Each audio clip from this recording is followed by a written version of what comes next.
हर घर तिरंगा अभियान के तहत रानीपुर में भव्य तिरंगा यात्रा निकाली गई। जैन विद्यालय परिसर से सुबह 11 बजे शुरू हुई इस यात्रा में स्कूली बच्चों, युवाओं, भाजपा कार्यकर्ताओं और नगर के गणमान्य नागरिकों ने बढ़ चढ़कर हिस्सा लिया।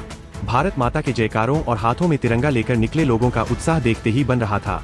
तिरंगा यात्रा भाजपा बंगरा मंडल अध्यक्ष रंजीत भोजवाल की अध्यक्षता में आयोजित की गई। कार्यक्रम में मुख्य अतिथि के रूप में भाजपा के पूर्व जिला महामंत्री अरुल सिंह तोमर और भाजपा बंगरा मंडल प्रभारी सत्येंद्र खरे मौजूद रहे। वहीं ब्लॉक प्रमुख भारती आर्य भी कार्यक्रम में शामिल हुई। अतिथियों और संगठन पदाधिकारियों ने संयुक्त रूप से हरी झंडी दिखाकर तिरंगा यात्रा को रवाना किया। यात्रा जैन विद्यालय से शुरू होकर पुलिस चौकी होते हुए नगर के प्रमुख मार्गों से गुजरी और बस स्टैंड क्षेत्र पहुंची, जहां स्थानीय व्यापारियों और नागरिकों ने पुष्प वर्षा कर यात्रा का भव्य स्वागत किया।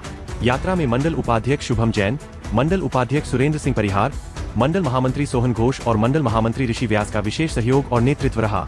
इस दौरान प्रमुख रूप से पुनीत सोनी, चंद्र प्रकाश कुशवाहा, नितिन कुशवाहा, पार्षद आदर्श स्वामी, राज प्रताप सिंह तोमर, मंजूर अहमद, सुधीर बाजा, शिवम श्रोती, वैभव गुप्ता, रविकांत गुप्ता, राजा राम कुशवाहा, मुकेश राय, रवि वर्मा, ब्रिजलाल वर्मा, राहुल तोमर और सत्येंद्र तोमर सहित नगर के अनेक गणमान्य नागरिक, समाज सेवी और युवा मौजूद रहे। पूरी यात्रा के दौरान रानीपुर भारत माता की जय और वंदे मातरम के गगनभेदी नारों से गूंजता रहा। हाथों में लहराता तिरंगा और देशभक्ति के नारों ने पूरे माहौल को राष्ट्रभक्ति से सराबोर कर दिया। नगर के विभिन्न मार्गों का भ्रमण करने के बाद तिरंगा यात्रा पुनः जैन विद्यालय परिसर पहुंची, जहां यात्रा का समापन हुआ।